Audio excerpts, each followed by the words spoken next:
Yo, what is up guys? Welcome to another Wild Rift video, and in today's video I'm going to be giving you guys the ultimate guide to Morgana. I'm going to explain to you guys how her abilities work, how to use her abilities, how to combo her abilities, how to play Morgana in a game, how to build Morgana, tips and tricks, everything. There's timestamps in the description if you want to skip around in the video.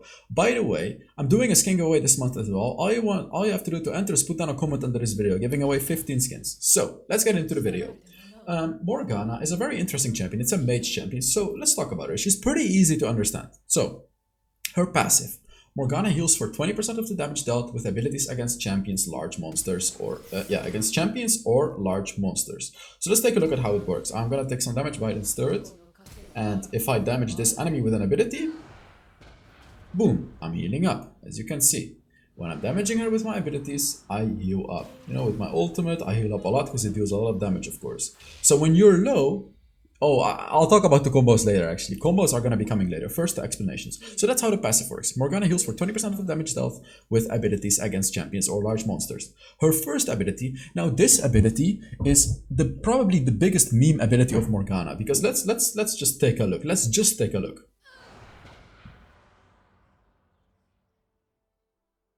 I mean, I can literally go ahead and get myself some fruit, and this route is not even going to be over. Let's actually test it out. Seriously, that's how long this route lasts. Let me show you. Let me show you.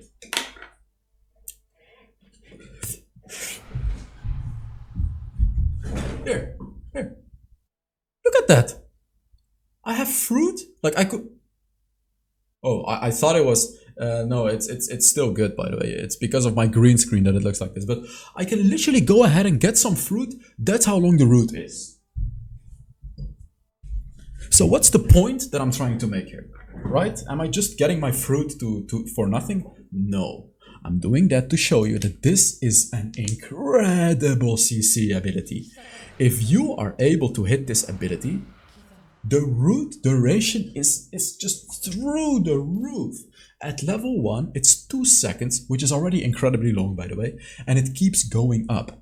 That is also why you always want to max this ability first. The 2.75 second route is beyond incredible. Of course, it comes at a cost. The first cost is that it's actually quite hard to hit, as you can see. It's like definitely not easy to hit. You can pretty easily miss it. It's basically like a Lux route. The way that you hit it is you have to hit the enemy with this line. Like you have to hit the enemy with this line. Otherwise, you're not gonna hit it. So it's not easy to hit. By the way, the reason that I'm hitting it easier from here than from here is because from here, the dummy is actually below me. The surface is not even. And when I'm here, like it's a little harder to hit. So keep that in mind. What I'm trying to say is this is not easy to hit. Like to hitting it on max range like this requires a lot of skill, and it's very easy to dodge, as you can see.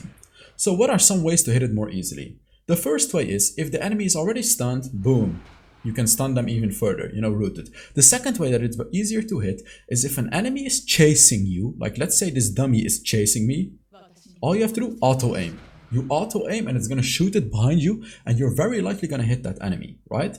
The next way is comboing it with Proto Belt. Boom. I'm talking about combos again too early in the video. I'm so sorry. Let's talk about the second ability. Combos will come later. The second ability, very easy to understand. It puts an area on the ground, as you can see, and it deals some damage. That's it. However, there is something to it. First of all, it deals AoE damage. As you can see, if you can hit multiple enemies with it. You can hit all 5 enemies with it if you want to. Secondly, if we read further, curses an area for 5 seconds, dealing 40 magic damage every 0.5 seconds to the enemy. So it's 10 ticks of 40 damage, as you can see. 1, 2, 3, 4, 5, up till 10. The reason that it's not exactly dealing 40 damage is because the dummy has magic resist, by the way. So the first thing that it's extra is it's increased by up to 170% damage based on the enemy's missing health. So if the enemy is missing a lot of health, boom, you put down your second ability and it's gonna deal a lot of damage, like a lot of damage. A lot. It's really a lot. So, you know, you do want to use this to poke the enemy. Of course, it's good for poking, especially comboed with your first ability. You know, when you root the enemy, you put your second ability, they cannot escape out of it. So that's kind of the point of it. But as I said, it's especially good if the enemy is at a low amount of HP. Another thing that this ability has Tormented Shadow, which is the name of the ability's current cooldown, is reduced by 5% whenever Soul Siphon triggers. Soul Siphon is the passive, so whenever you heal yourself with the passive of Morgana, you're going to be reducing 5% of the current cooldown of your second ability. So, you know, it's not the total cooldown, it's the current cooldown. The cooldown is 12 seconds, and if it's only at like 5 seconds left, you're only going to be reducing 5% of those 5 seconds, which is like 0.25 seconds. Not a lot, but still significant enough to have it in there, right? So keep that in mind. Now the third ability, this is like insane ability, absolutely insane. Let me show you. Boom. It gives you a purple shield. So what does a purple shield mean? A purple shield means magic damage, right? This shield blocks magic damage. First of all, this shield lasts for 5 seconds. It lasts for 5 seconds. Now what does it do? Let me show you what it does, because there is an addition to it. As it reads, places a barrier around an allied champion, so you can place it around yourself or one of your allies. It absorbs magic damage and blocks, disables while the shield holds. So while the shield is active, you cannot get stunned, you cannot get rooted, you cannot get disabled, nothing works against you. So let me give you an example. When I attack this dragon, it pushes me away, right? It airbornes me. So that is a disable. You know, I got airborne, and if the dragon can go back for me, please. If I use my third ability, I will not get airborne. Let me show you. So the dragon airbornes, keep that in mind. But if I use my third ability and attack the dragon, immune. Did you see that? You become immune to these airborns, to these stuns, to roots, silence, knock up, everything. You become immune when you use this ability. And the immunity holds for 5 seconds up until your magic shield is gone. If the magic shield is gone earlier than 5 seconds, then you're not going to disable any more ability. This is obviously amazing against like Fizz's ultimate, against Akali's ultimate. When Malphite ults you, you block the knockup. You know, it's amazing against those types of things. Or against like a Lee Sin, you know, really strong blocking ability. Now let's talk about the ultimate, which is an absolutely amazing ability again. So what does it do? Let's take a look. You cannot use it if an enemy is not nearby you, by the way, so you cannot fail this ability. Once I get nearby an enemy, as you can see, this is the range, and when I use it, boom, you throw a chain on an enemy, then after a while, you pop the chain. So what the hell happened here? Let me explain. When you're nearby an enemy, you chain them. If it's one enemy, you chain one enemy. And if it's 2 enemies, you chain 2. And if it's 4 enemies, boom, you chain all 4. So what is that secondary damage? What's happening? So first of all, when you chain them, you'll deal magic damage equal to 16% plus whatever ability power you have of their maximum health, which is insane damage, by the way. Like, what does this say? This is a really good ability to initiate a fight. You're basically going to be getting the enemies to a lower amount of HP in the beginning of the fight already. You're going to deal like 20% of their HP already, and it's going to be even more when you've upgraded it fully. So you initiate with it, boom. And what you have to do then is you have to stay close to an enemy, and then it's going to deal the same damage again.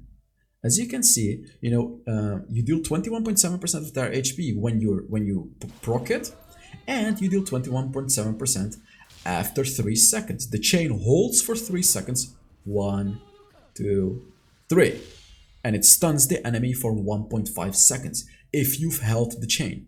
Now, the enemy can avoid the chain. If the enemy walks out of it, your ultimate doesn't work. As you can see, if he walks out of it, it doesn't work. So you really want to stay near the enemy, because if he walks out of it, you're missing half of the damage of the ultimate. So keep that in mind when using it like this on enemies. You don't want to like flash out, right? Really dangerous. Another thing, now I'll tell you this in the combo part, by the way. So another thing about this ability, Morgana gains 15% movement speed as long as the chain lasts. So while I'm moving here, I'm slow. When I use the chain, boom, I become faster. This makes it easier to catch up to the enemy. Really good ability. So now let's talk about the combos.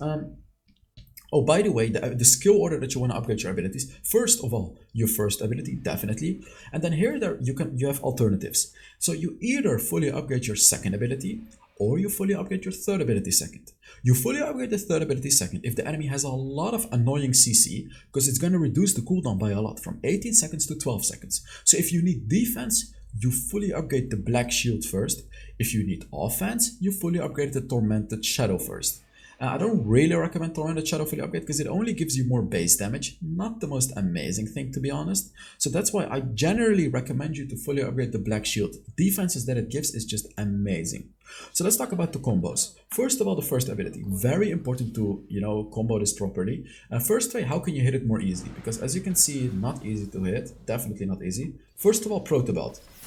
Boom. Just like that. Makes it very hard for the enemy to dodge. Right? Like this enemy's here. Boom. The way that you do it is you use Proto Belt, and right after your Proto Belt, you spam your first ability, so it shoots out as fast as possible. The next thing is, boom. First ability and then flash. This is obviously even better than the Proto Belt, as you can see, because, yeah, of course, you're using your flash. It's going to instantly hit the enemy. The next combo that we talk about is comboing your abilities. First ability, second ability, like that. It's gonna deal insane damage because you've rooted the enemy for a really long duration. You can just, like, right after you hit them, boom, throw your second ability on the enemy and it's gonna deal a lot of damage. By the way, while the enemy is rooted and you've put your second ability, you can basic attack the enemy as well to do even more damage, So what is the next ability? With your ultimate, let's talk about the ultimate. So I told you guys to be very careful about the ultimate because you don't want to be flashing out of the enemy, right? Like, it's really, really dangerous. So a combo with the ultimate is like this. Let me show you. You start with your third ability. You start with your third ability while you're really close to the enemy. Boom. Then you ult, and then you get the ult off. Now, why am I telling you to start with the third ability? The reason is so the enemy cannot one-shot you, because you are a mage. The build that you go for is full ability power, as you can see. So, of course, when you're in the middle of the enemy, your ult doesn't give you any defensive stats, guys. You're gonna die. That is why you pretty much almost always want to use your third ability first and then your ultimate. So you can combo this as well. If you want to engage super fast, the way that you do it is third ability flash and ult immediately. You can do this super fast. Let me show you first. Let me show you how you can do it super fast. Third ability flash, ult. You're going to be in the middle of the enemy with a shield, right? That's how it works. So you can keep them together and deal a lot of damage. Now let's talk about the next combo.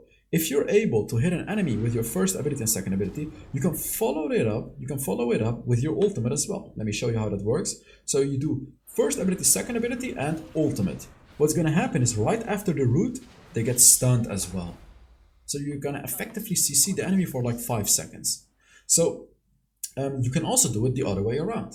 When you use your ultimate and you want to focus this guy, you wait for the stun and then you root that enemy as well. Yet again, effective CC for like 5 seconds. You can of course add your second ability to this as well. So when the enemy gets stunned, use second ability and then your root as well. You're gonna deal insane damage. Insane damage. Like, absolutely insane.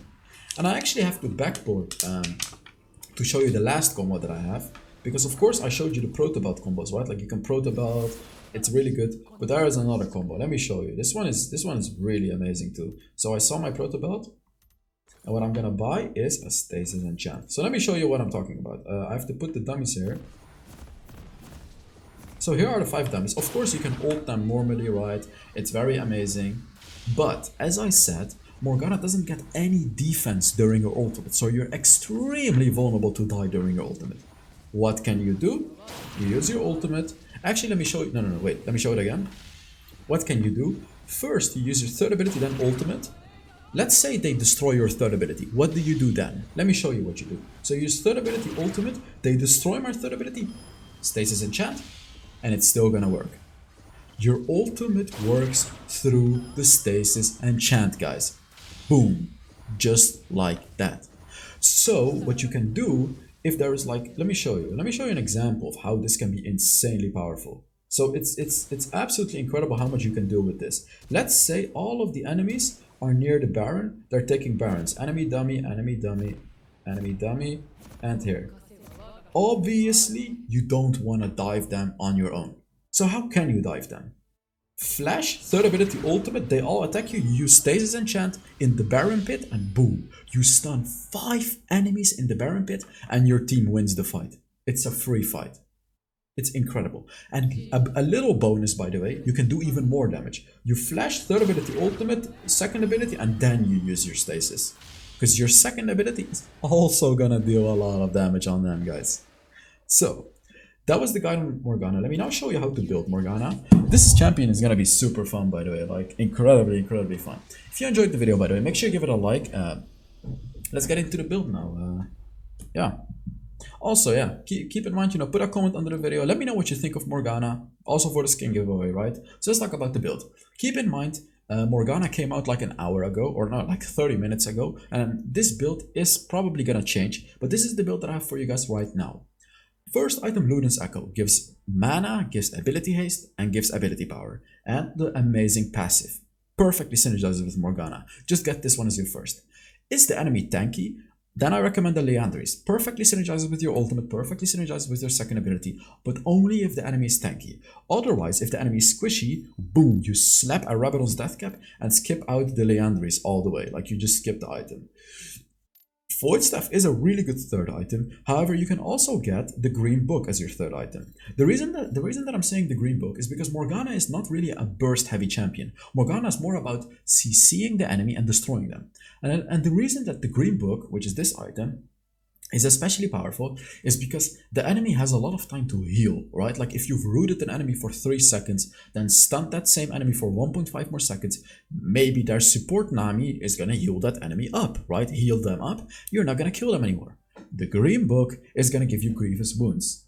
And if the target is below 50% health, of course the grievous wound is gonna be increased. So, it's a good item on Morgana. It's a really good item. So I recommend it as your third item, fourth, or fifth item, one of those. So Void Staff, you definitely want to get either as your third item or your fourth item. And then your last item, you can get a Liandry's anyways, because the Liandry's is just the absolute perfect item on Morgana.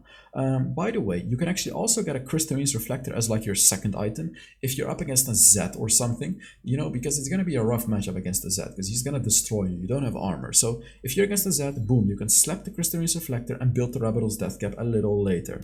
I don't recommend the Banshee's Veil because you already have a shield. I mean, maybe it's going to be good. I'm not quite sure. Maybe this item is just broken. But for now, I think it's not going to be good because your third ability is already basically a Banshee's Veil. So let's put the items back in here and let's take a look at the runes. Yes. So for the runes, you go for Electrocute. It's really good on her. The thing about Conqueror is, Conqueror would work on her too, but it just really doesn't fit her playstyle. The thing about Conqueror is, it's just such a broken rune that it's very likely still going to be good on Morgana, but the point of Morgana is Electrocute, just to have the early poking with it, really. Even though Morgana is not a burst heavy champion, it's really good early game for the poking. When you hit your first ability on that enemy, very easily you're going to get that Electrocute proc and deal a lot of damage. Second rune, I have Brutal for the early game poking. You can actually go for weakness, but that's gonna reduce your damage by a lot. But it's good with your ultimate, but I don't recommend it because you want to have more damage, not your team. Hunter Vampirism is good too, but you already have from your passive a lot of healing, so that's why I put Brutal, just for the safe damage. Third rune is Situational. Adaptive Carapace for your laning matchup is really good. Bone Plating is really good if you're against a Zed. You really need Bone Plating against a Zed or a Yasuo or something. Otherwise, you can just go for a Hunter Titan, for the CC stopping. But you already have your third ability. That's why I didn't put a Hunter Titan. But if they really have a lot of CC, you can still opt for the Hunter Titan. Fourth rune, either Sweet Tooth or Mana Flow Band. If you're having mana problems, go for the Mana Flow Band, otherwise Sweet Tooth, because Sweet Tooth is broken. And for your spells, you want to go Ignite and Flash. So that was it for the Morgana guide. Thank you very much for watching. Again, my friend Rumbly has a Morgana gameplay video. I'll link to it in the description. Thank you guys so much for watching, and I will see you all in the next Wild Rift video. Oh wait, I shouldn't do it here. The full face cam. Almost forgot. I'll see you all in the next Wild Rift video. Bye bye.